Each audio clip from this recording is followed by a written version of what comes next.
Welcome to Coffee with the Mayor. I'm Deb Trelli, and we are broadcasting live from the top of Tampa Bay in beautiful downtown Oldsmar with our host, Oldsmar Mayor Eric Seidel. These segments are featured each Wednesday following an Oldsmar City Council meeting for the community. Good morning, Mayor. Good morning. How are you? Bushy-tailed and wacky, so. I see that. And we're down to one camera today. We are, yes. So, I hate they're stuck with me the whole time. Aw. No, you're all good. So Emily is with us this morning. She is. She's stepping in. Yeah. So Mark's out. So we wishing Mark a speedy recovery Not in case he's well. watching. Yeah. So Okay, Mark. Get well quick. Yeah, please. So before we begin, we encourage our viewing audience to submit any questions they may have during this segment by commenting on our Facebook live feed. And you can always email Mayor Seidel directly at eseidel@myoldsmar.com. Coffee with the Mayor is to keep our community informed on highlights from last night's council meeting. So probably the biggest thing on that agenda was Felicia Donnelly was officially sworn into her position as the new city manager for Oldsmar at the start of the meeting last night. So how did her first meeting go? It went good. Aw, It went good. You guys were not tough on her? No, I did have to remind her a little bit about, and staff recommends at the end of her report. But no, she did great. It was a fun night. It's a big night. And, of course, Jim was out there, her husband and family. And Commissioner Eggers came out to wish her well, Pinellas County Commissioner.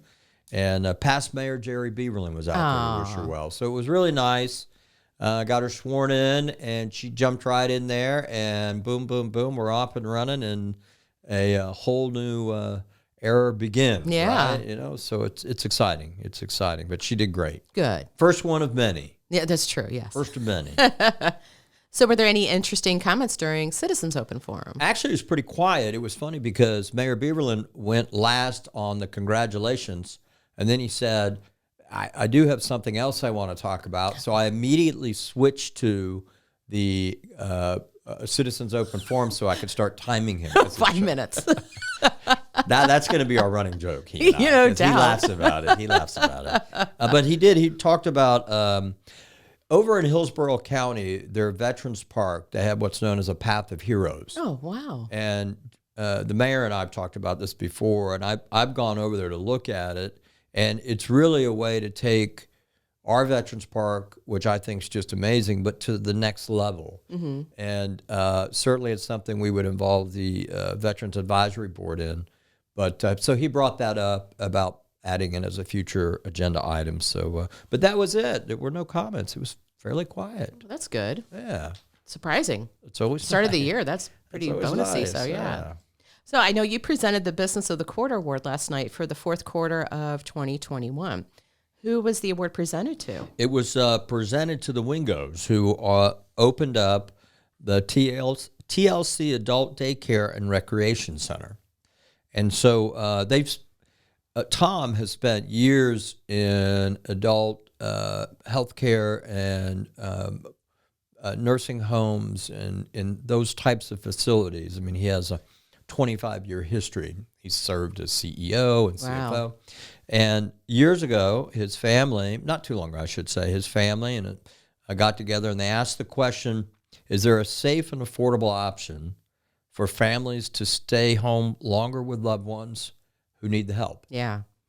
And where the caregiver, though, needs help during the day. They might have a job or needs a break, whatever the case be. And so they made the decision to open up this adult daycare. And it's right over here on Tampa Road. By Jimmy John's? By Jimmy John's, Okay. right over there. And they've done a terrific job. I'll tell you, as mayor, I have the opportunity sometimes to meet with prospective new businesses or when they first arrive, before they get open. And the chamber normally sets it up, and it's an opportunity for them to meet the mayor. And normally we have the city manager there. So it just gives them we like to call it kind of a concierge service. Uh-huh. Welcome to the community. That's nice. Here's who you might need help from. Here's our phone numbers. And I remember meeting with them prior to them being open. They had just signed a lease. And when I left, and I've done a lot of those meetings, but when I left, I thought to myself, the passion that they have for this. Oh. they're going to be successful, and they have been. And they opened up right before COVID. Oh, geez. So it was tough going, and they almost didn't make it, but they hunkered down, they got through it, and now they're almost full. And Wow. so they're a great success story. We're happy they're here. No doubt. And they're terrific people, too. So the family's terrific. You go in there, and it's very lively, and people having a good time. I've been in there a few times just to stop in, and really good. So congratulations to them, well deserved. Wonderful. Now, before you move on, there was a second presentation that was presented last night that I noticed in our outline didn't appear. Yes. And it was from the Florida Municipal Communicators Association. Uh-huh.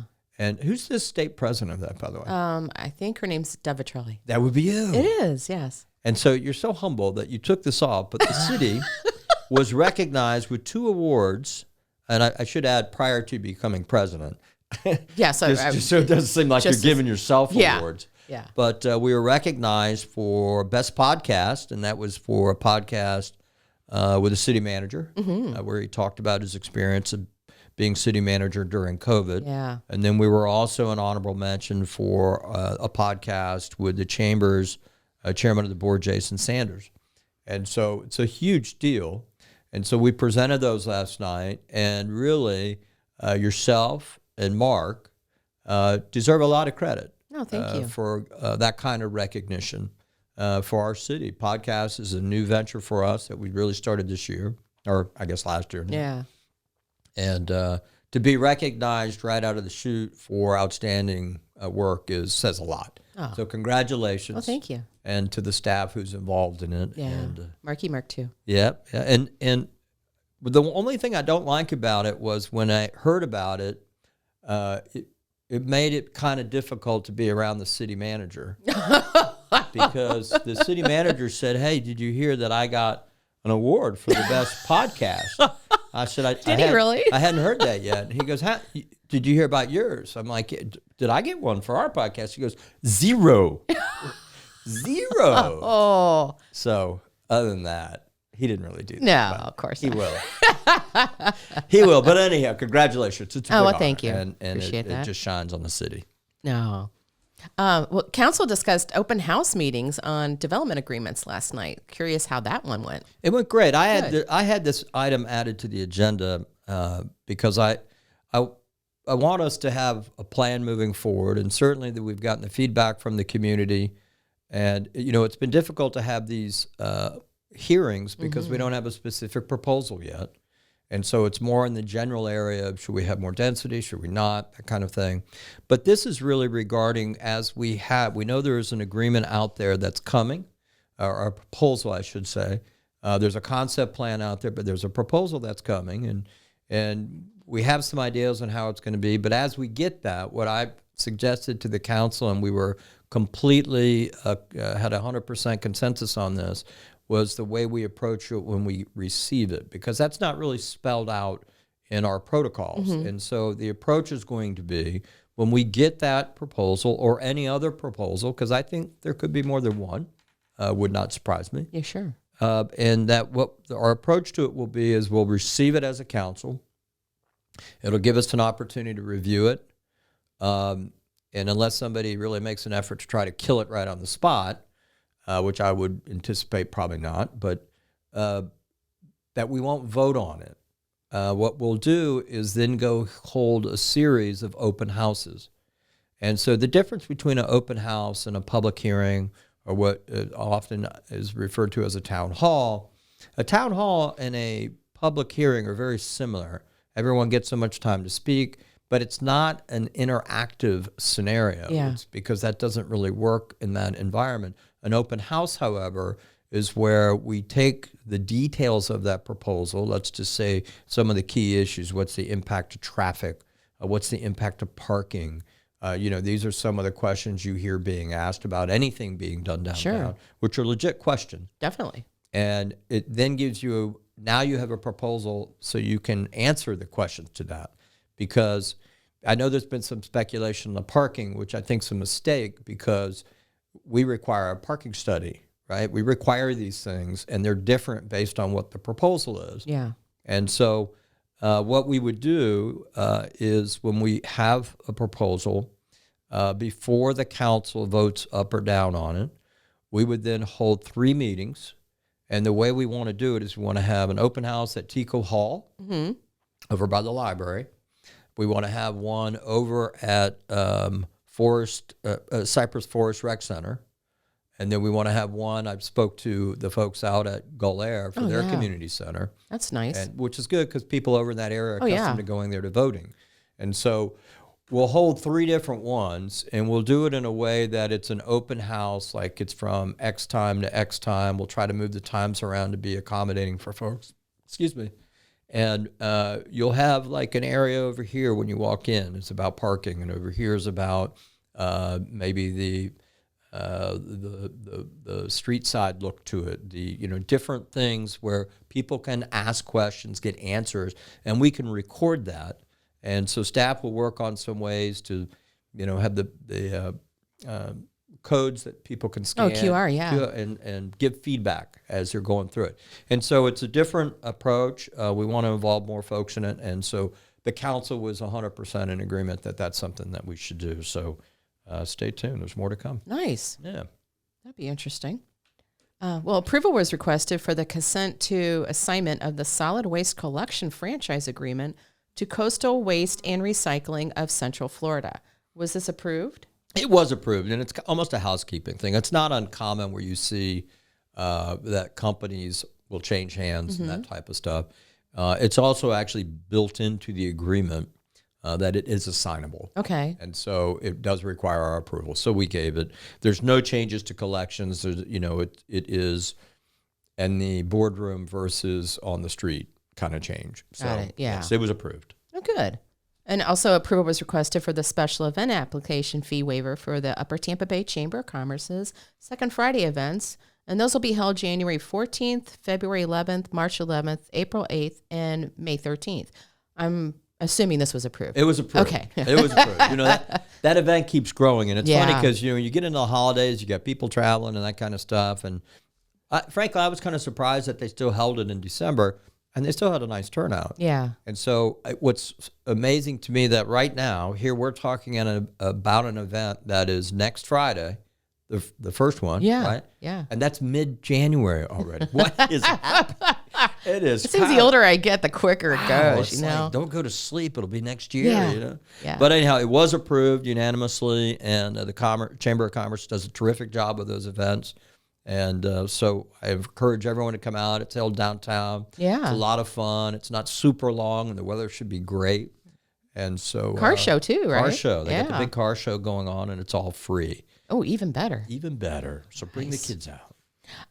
Approval was requested also for naming the fenced-in area at the Lightning Made Street Hockey Rink presented by Heritage Insurance to the Braithwaite Hockey Center. Was this approved? It was approved. It was approved unanimously. Well deserved. And for those who weren't able to attend, there was a going away celebration held on at the hockey rink for Al's retirement. Yeah. And it's funny because it was such a nice send-off, and it was, I personally was like, I don't know how this is going to work. We're going to go eat cake and play hockey. I don't know. But that's pretty much how it went. Oh, yeah. And it was fun. It was well attended, and when we announced, Al did not know that was happening. Oh. And so we announced it out there, and he got very emotional. Did he cry? I don't think he No. I'm not gonna lie. I'd love to make that up, but he's not that emotional.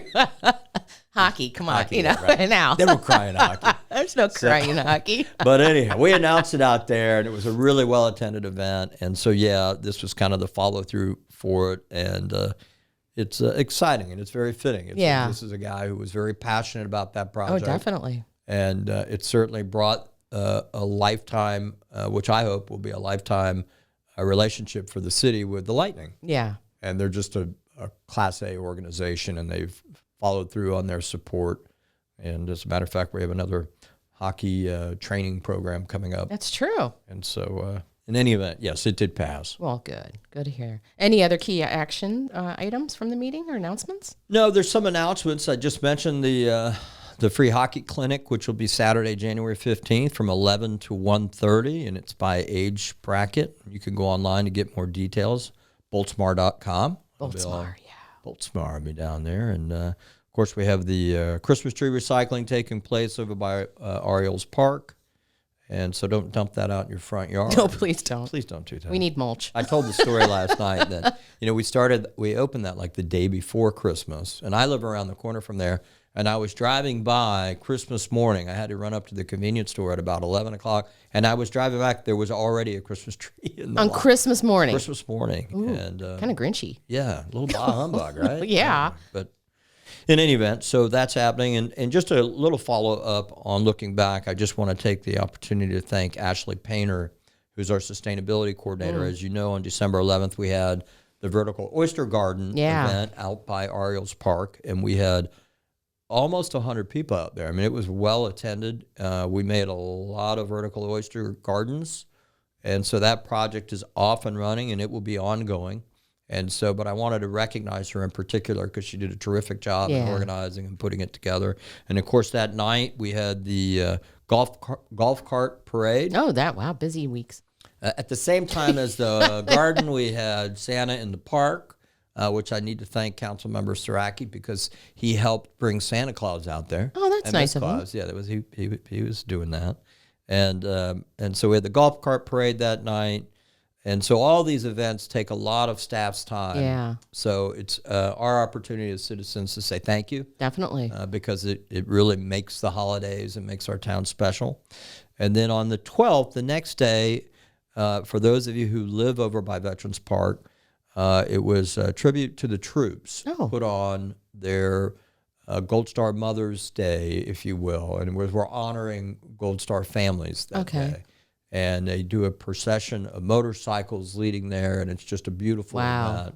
And Vice Mayor Knapp represented the city at that. I was out sick that day, actually, and but Vice Mayor Knapp did a terrific job, and it was a very nice event. There was one other thing that happened, I think, last night that's worth noteworthy, and it's an idea that someone brought to me that there is property, as we probably know if you live over or spend any time over on Shore Drive in the city on the bay over by the park. If you go down to Oakwood, there's those 2 lots over there that we don't own that are contiguous to the dog park. And so we learned that they were on the market. Turned out they actually are not on the market. But we reached out to the owner. He owns the 3 lots there. He built a house on one, sold it. And he expressed a possible interest for us to do something. Wow, that's waterfront. Yeah, and I love our parks. I'm not a big fan of continuing to build new parks because I think we have a lot to take care of. Yeah. But that's a one-off opportunity. Doubt. So I brought it to the council, and we're going to pursue it. So that was wonderful. We'll see where it goes. Yeah. It may not be something we can do, but I think it's pretty noteworthy of something that we worked on last night. Wow, so that's about it. What do we got? Any questions on Facebook? Emily's saying no. Emily's saying no. Well, that's probably a good thing. I should mention one other thing. Monday, January 17th, Martin Luther King birthday. We're closed. And with that, I'm looking at the time, and I'm saying to myself, I'm almost out of coffee. Uh-oh. And so I think that's probably a wrap. Okay. All right. Hey, Mark, feel better. Emily, thank you for stepping in. And Deb, always a pleasure. Always a pleasure, man. I want to thank all of our citizens for tuning in today and wish them a great day and Happy New Year. Oh, yeah. Thank you.